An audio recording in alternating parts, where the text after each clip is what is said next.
L'avantage du sonomètre, c'est qu'on ne doit pas être dans des remarques, les grands bavards.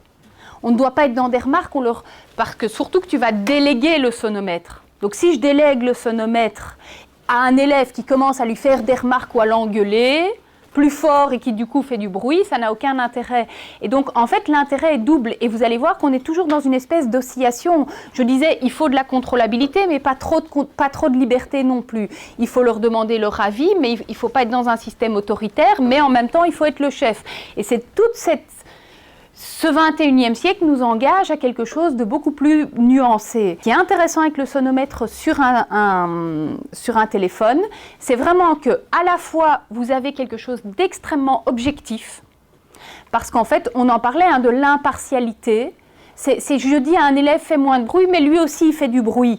Mais lui, il fait plus de bruit que moi. Comment est-ce que vous pouvez prouver que c'est faux, que c'est vrai? Et puis, faire moins de bruit, qu'est-ce que ça veut dire quand un élève vit dans une famille? Enfin, je veux dire, moi avec mon timbre de voix, je fais toujours du bruit.